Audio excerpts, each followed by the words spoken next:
Ако сте расположени за колаж, тогаш ова што следува е само за вашите очи. Изложба која ќе ве освежи и ќе ве расположи. Иванка Апостолова по Отворено графичко студио.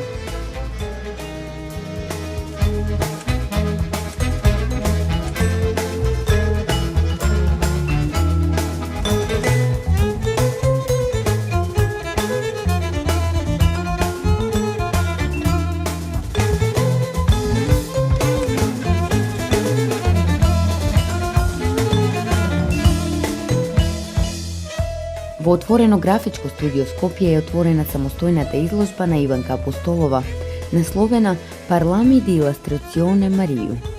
Ова е втора самостојна изложба на Апостолова во Македонија и прва на илустрации. Се работи за колажи кои ќе ја поттикнат вашата љубопитност и ќе ве натераат да сонувате, да се навратите на оние детски желби и да се насмеете. Иванка Апостолова е доктор на науки, ликовен антрополог и авторка на кратки колажни стрипови, театарски сценограф, костимограф со проектни искуства на релација Скопје-Љубљана. Досега изложувала во Ангулем, Пеглен, Равена, Љубљана, Познан, Загреб, Васто, Нинберг. Додека во театар соработувала со Погреч, Жупанчеч, Рангелова, Јелен, Кобал, Лоренци и тоа во Лутковно гледалиште, Словенско младинско гледалиште, Местно гледалиште во Љубљана и Турска драма Скопје.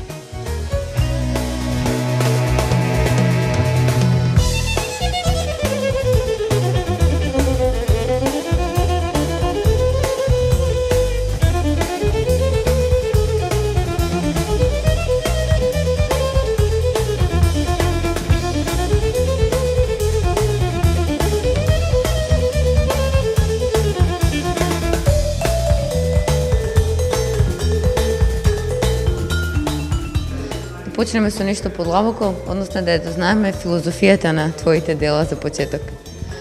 Па знаеш како, вака сега од дистанца, бидејќи се пред неколку години направени, малку е потешко да кокетирам со некаква длабока филозофија, не? Но затоа пак можам сега да споделам еден импресионизам кој што базира на некаква хронолошка дистанца, не?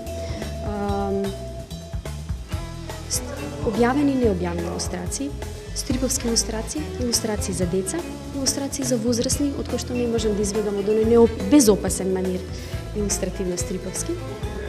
И како што ви кажав претходно, ограничена во неограничените можности на комбинирана техника и на колаж.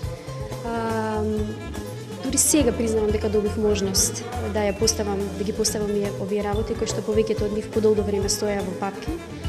И сум благодарна на колегите од Отворено графичко студио што и господинот Атанас Ботев и Јован Шорбановски кои што ми го овозможија просторот и условите. И што да ви кажам, има многу, меѓутоа не за филозофијата, да збориме за нешто друго. Да зборуваме тогаш за она што би сакала да им дадеш на публиката, кога ќе ја видат твојата изложба, како да излезат од тука. Па знаете што? Немам ништо против концептуалното, ултра, екстра, хипер современо размислување, меѓутоа како реакција на истото зборувам од аспект на заборавени, како се вика, на односот на игноранција и заборавеност во однос на македонската современа илустрација, современ стрип, и зборам од аспект на, не знам, емотивно кокетирање, духовита гротеска, старомодна, а секогаш добре дојдена експресија. Ме разбирате? Некако кокетирам со малку старомодни термини, меѓутоа витални се се уште, да знаете. Бидејќи се состојби на креативност. Како уметник ти воопшто не си ограничена, а работиш и на многу други работи, дали ќе може да ги откриеш на публиката што не те знае, на што друго работи, за да можете повеќе да те запознае и да разбере што работи. Секако, да. Па вака, после 9-годишно отсуство од Македонија, гледам дека веќе на сцената дошла некои многу интересни и симпатични нови луѓе, и тоа многу го почитувам.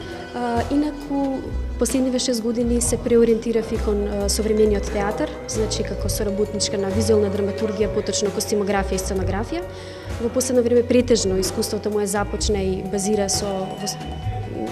во контекст на соработката со словеничките режисери.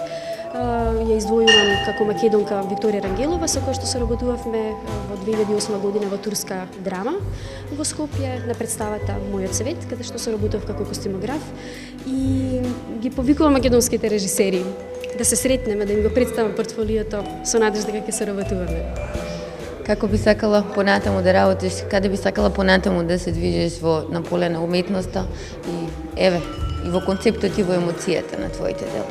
Па вака, искрено да ви кажам, реално, многу е тешко на нашиве простори да се живее од уметност, затоа почнав да ја градам својата академска кариера. Докторирав на згодовинска антропологија ликовна како ликовен антрополог на Институтот за хуманистички студии во Љубљана и сега започнав соработка со Институтот Евробалкан, каде што со голема страст ќе се впуштам во истражувачки и педагошки проекти.